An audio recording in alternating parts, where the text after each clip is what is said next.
టాలీవుడ్ ఇండస్ట్రీలో సమంత హీరోయిన్కు ఉన్న క్రేజ్ అంతా ఇంత కాదు. టాలీవుడ్ స్టార్ హీరోయిన్ సమంతను ఒక లేడీ సూపర్ స్టార్ అని చెప్పవచ్చు. అలాంటి హీరోయిన్ సమంత లైఫ్లో అనేక వివాదాలు, సమస్యలే ఉన్నాయి. ముఖ్యంగా అక్కినేని నాగ చైతన్యతో విడాకుల తర్వాత మయోసైటిస్ అనే భయంకర వ్యాధి రావడం సమంత లైఫ్లో జరిగిపోయింది. అయినప్పటికీ వాటన్నిటినీ తట్టుకొని హీరోయిన్ సమంత తన కెరీర్ పైన దృష్టి పెట్టారు. ఎక్కడ కూడా సినిమాలకు బ్రేక్ చెప్పకుండా కష్టపడుతున్నారు సమంత. అయితే అలాంటి హీరోయిన్ సమంత ఇప్పుడు దారుణంగా ట్రోలింగ్ జరుగుతుంది. ఆగస్ట్ 8వ తేదీన అంటే 2 రోజుల కిందట హీరోయిన్ సమంత మాజీ భర్త అక్కినేని నాగ చైతన్య ఎంగేజ్మెంట్ కార్యక్రమం జరిగిన సంగతి మనందరికీ తెలిసిందే.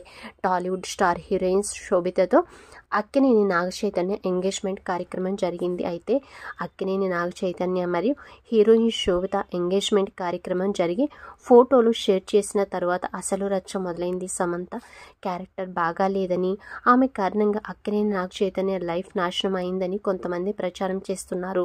ఇష్టం వచ్చిన సినిమాలు చేసిందని, అందాల ఆరబోత ఎక్కువ చేసిందని సమంతపై నిప్పులు పోస్తున్నారు కొంతమంది. అందుకే సమంతకు అక్కినేని నాగ చైతన్య విడాకులు ఇవ్వవలసి వచ్చిందని కొంతమంది కామెంట్స్ చేస్తున్నారు. ఇక ఇప్పుడు అక్కినేని నాగ చైతన్య అంటే బాగా ఇష్టపడే శోభిత ఆయన లైఫ్లోకి వచ్చిందని, ఇప్పుడు సమంతకు అసలు నరకం ప్రారంభం కాబోతుందని కొంతమంది అంటున్నారు. అయితే ఇలా ట్రోలింగ్ చేసే వారిపైన సామాజిక పరిజ్ఞానం ఉన్నవారు మండిపడుతున్నారు. ఒక ఆడది ఎంతో కష్టపడి పైకి వస్తే కొంతమంది ఓరవడం లేదని సమంతకు సపోర్ట్గా నిలుస్తున్నారు.